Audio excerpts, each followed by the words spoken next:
So, innovative business practices. Who am I to talk about innovative use cases? Did I ever do any? Well, I've been connected with a few.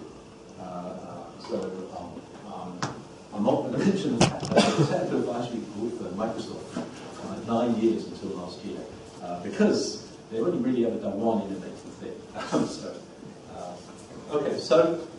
One of the things I like to do is also talk about random books to do with things just as part of my job as a professor and trying to educate people in a broader sense of professing. And there's this wonderful book, which I really, really recommend to people that just came out recently by Stephen Johnson. It's called Future Perfect Case for Progress in the Network Age. And this is actually was rung a bell. It really chimed with many, many people who work in innovative tech sector that connected with networking, with the internet. And so there's an Amazon intro. But if you look up the Case for Progress in the Network Age, the purpose of that book was to take the kind of thinking that is behind the internet, and you have in your midst, in the audience, one of the leading lights of the internet, to give you a personality, the guys who have the right thinking about how to do this properly. And there's a type of thinking about how you build a communication system that's going to overthrow an existing system, it's going to disrupt a very large existing empire. How do you make that system successful? And it has to grow organically from very, very small, even though the internet started with something on the order of $500 million worth of, over quite a long period of investment by data in the US, ARPA, it was known. It still started relatively small number of sites, and took quite a long time. And it was really from turning on the first TCP/IP nodes, switching over from NCP around 1980. It took about 12 years before you had public commercial ISPs and the World Wide Web. That's like 92. It's a sort of inset day for that, where it becomes publicly visible. So in 88, I was at a dinner party in London with some friends and I was banging on about the internet, and they all looked at me as if I was barking mad. Last year, I'm talking to one of those same people who has just built the new BBC newsroom, which is entirely web portal based for people around the world to this absolutely incredible system. And so that's an amazing rate of changing things. One of the things about the internet is it's always been based around this idea of decentralization. And the way Stephen Johnson talks about it in his book, he talks about this as being neither a Legrand style hub, but what he calls a Baran web. And Paul Baran is the guy from the RAND Corporation who wrote the original report that said if you want to have communication systems to support organizations like the Army, it should be decentralized because that will have resilience, and when people are trying to blow up lots of your communication system, your command and control system, you want to have something that has that resilience built in. The Legrand star refers to the French railway network. And I was just talking with a couple of people about the fact that we're building a star around the UK. When we connect up, the lines going north of London, through the 5 years from now, through the souped-up long track that goes across the Brighton Bedford line, is then souped up and gets right away across London. We will then have a star system where London is a single point of failure. Okay? Paris was a single point of failure. This fantastically, beautifully engineered French railway system. Interestingly then, when the First World War, the French wanted to get a lot of people to defend their borders against Germans and other people, they had to route people from all over France via Paris. This is not a very good situation. It's okay if you provision your network for a system with expected traffic, design the number of trains maybe or whatever to be appropriate. But then suddenly you have this bunch of people from all over the place, you need to get over here, and that's an abnormal traffic pattern. And that's very, it's a fragile system, and it fails badly when you have that sort of flash mob, if you like, a flash army. The hub refers to the same failure in a financial system, when you have a very small number of critical points in the financial system. We all know this has been analysed to death in fairly recent, not recent anymore actually, failures of financial markets. It turned out there were a very small number of points in the sort of overall network that, if they started to go wrong, had an incredibly detrimental effect on the entire system. And the contrast with this is the Baran web, which is heavily decentralized. So let's just hold that thought in your mind, because this is the kind of way we think about things. And it's a very, very general way of thinking about things. It's not, so I'll try to illustrate what actually Stephen Johnson's illustrated it by not just talking about communications networks, but about transportation networks and about financial networks. So we can see that immediately there are sort of ways you can think about things. And I recently reviewed a very nice paper by some people from the University of Waterloo in Canada, where they're talking about how do you charge electric vehicles when you have 30 million electric vehicles. That's about the number you'll expect in Canada in about a decade. If everyone gets home at 6 o'clock and plugs them all in, you will crash your grid. You can't actually deliver that much power to all of them to recharge their batteries. So you need to do a schedule. And the best way to do a schedule for this is decentralized, is to make it asynchronous, is to do a joint optimization of utility to a user who wants to charge their car and the utility to the grid of delivering sufficient current to actually charge the thing to some people and not to others who need it less urgently. And the way to manage that is not a central system. The way the grid is, it's decentralized, like the internet.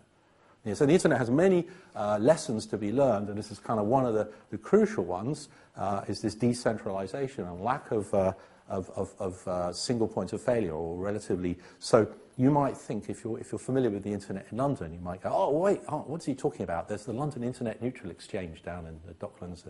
It's a single point of failure. Every ISP in the UK joins there. Well, it's 13 buildings. It's triple redundant technology inside. And by the way, there's a backup. I'm not telling you where, but there is a backup. It has been tested. It wouldn't take everything, but it would work. And there's another backup. I'm not telling you where that is either. But so actually there's some thought in this. And the power grid in the UK is actually similar.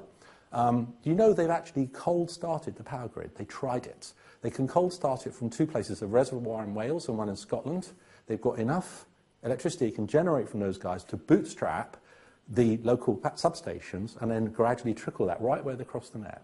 So if somebody attacks the system, crashes all the control system, you gradually go and sort of de-virus all your control plane, and you can actually cold start things. So it's at least triple redundant in that case. So it's not quite a Baran web, but somebody's had some thought about this. There are systems that aren't like that, and there are points of failure we were talking earlier about in the UK railway system, Shrewsbury, if you're trying to get to Wales and there's flooding. Okay. So now I'm going to talk a bit about these business cases, and we'll see why I get into the Internet of Things a bit later.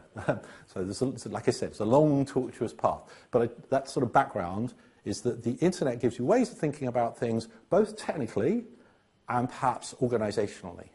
You could imagine, in fact, I should say that, in this book, towards the end, the most contentious and slightly annoying bit of the book is that he proposes that peer organizations of people to run things, governments, businesses, and so on, might be a good way to do stuff.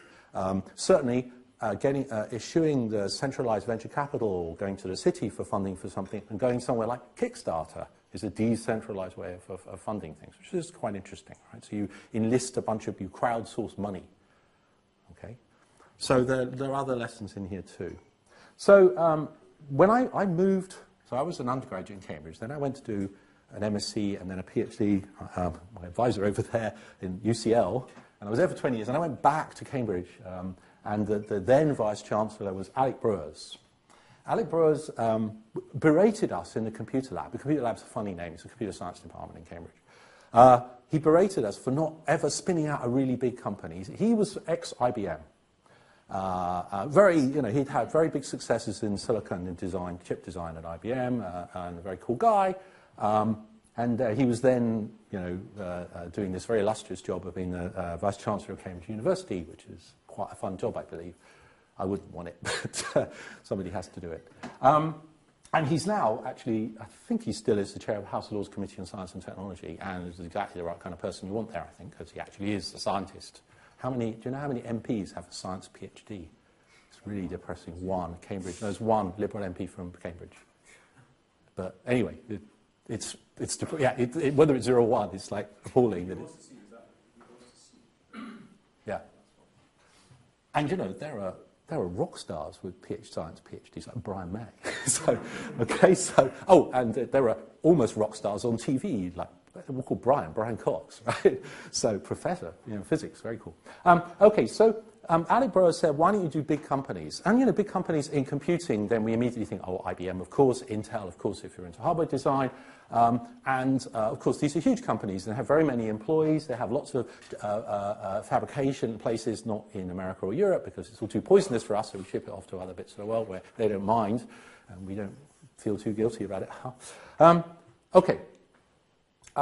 So he was always berating us, why didn't we spin out big companies? There are lots and lots of companies in Cambridge. I think the estimate of Silicon Fen market cap is several billion, and there are lots and lots of small companies. Andy Hopper, who's my current head of department, became head of department 7 or 8 years ago. I think he's nearly up for moving on. He has actually done something, which is to start a lot of startups, while being a computer science academic, quite successful ones. This is not iPod, this is IPO'd. So 2 of them successfully IPO'd. Many of them are out there making money without having gone on public, but one of them recently. So none of Andy Hopper's companies would count as a very large company, although at least one of them, the IPO value was 50 million, so that's quite big, but compared with Intel or IBM, it's not very big. But he, as the president of the IoT, said, we think this is the right way to do stuff. Now, I would claim, having lots and lots of small companies is a very good thing because you're very resilient.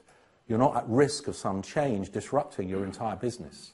So it is entirely possible that Intel's entire business could be disrupted. It's already being somewhat disrupted. I mean, they don't really have much of a say in the mobile market.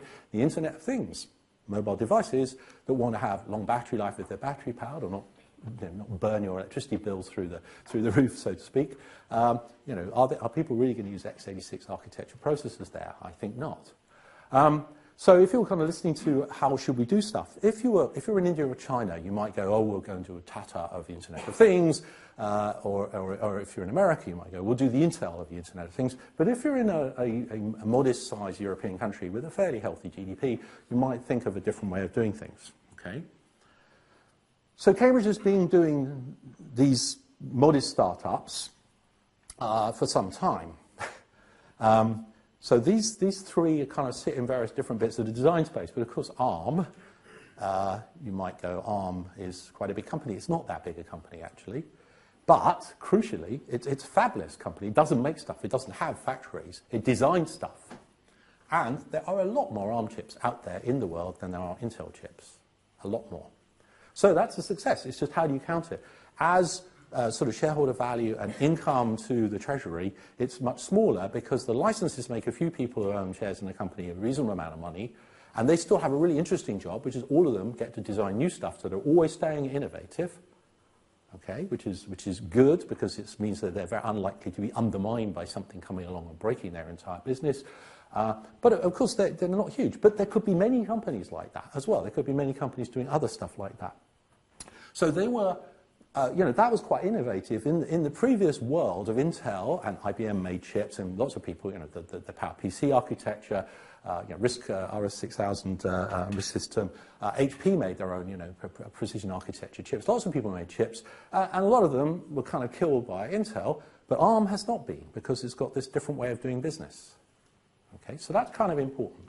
Another completely different company, which has a relatively small company, and many of you may not know who these guys are, but Real VNC is virtual network computing. Virtual network computing is basically a way of doing remote desktop access, so you can debug some user's experience by looking at what their screen looks like, or they can work remotely, or you can work remotely.